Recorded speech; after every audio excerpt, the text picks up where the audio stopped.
M2 处理器现在的评测都出来，当然都是关于 MacBook Pro 的这一台。那现在看起来苹果好像有一些部分他们有偷工减料，那可能造成我先前给你的建议会有点不太一样。那我们今天就来看这个到底是什么原因吧。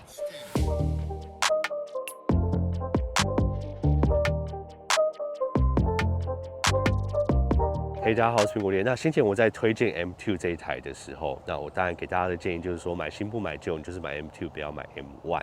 那关于这个 MacBook Air 跟 MacBook Pro 这两台的选择，我基本上就是没有什么去推荐那台 MacBook Pro，因为我觉得它是旧的设计，然后加上我个人不是很喜欢 Touch Bar。那我觉得以苹果用一个那么多年的设计，然后放进新处理器的方式，就是有点在销库存的感觉。那非常多人拆开来也看到，也证实了这一点。然后它基本上里面整体设计也没有做什么更改。那这也是为什么先前在看到这一点之前，我就不太推荐那一台 MacBook Pro 的原因。那在推荐M2 MacBook Air 的时候，我推荐的是最入门的版本。那甚至我当初也有说，你可能如果 SSD 没有真的需要的话，就不用去加大。可是我自己建议可能是至少512会比较够用。那现在呢，很多 M2 MacBook Pro 的这个评测出来，让我看到一个非常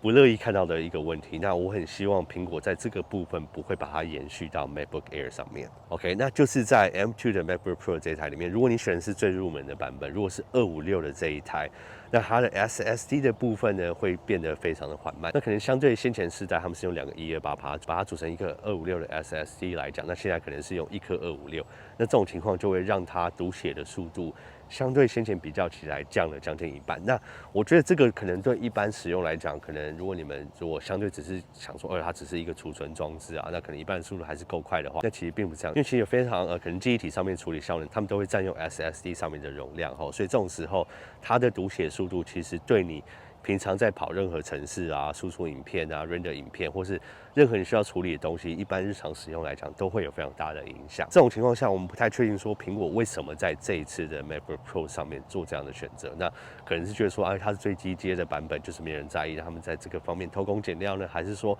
可能128的 SSD 缺货啊，或是不管是什么原因啊，可是现在我们目前看到，就在这个最入门的版本，它的速度是非常慢。那如果你们在增大到512的时候，就没有这个问题，因为他们就是用2颗256去把它组合在一起。那当然，现在 MacBook Air 的评测都还没有出来，也还没有人真的拿到整个系列，他们也还没有真的开始开卖。可是我在这一刻的建议，我会觉得可能在 MacBook Air 在推出之前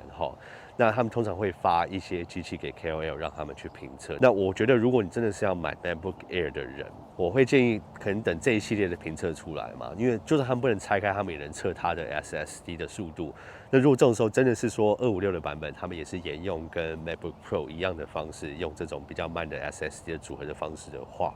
我就完全不会建议这一台，因为这个会很严重的影响到你平常日常使用它的处理速度。那这种时候，如果你已经买到一个 M2 的版本，那这次价格说真的也不是太便宜。那如果你又因为这个不管是缺货啊、没有原物件啊，或是偷工减料的这个原因，去影响到你这一台 M2 的效能处理速度的话，我就觉得非常的不值得。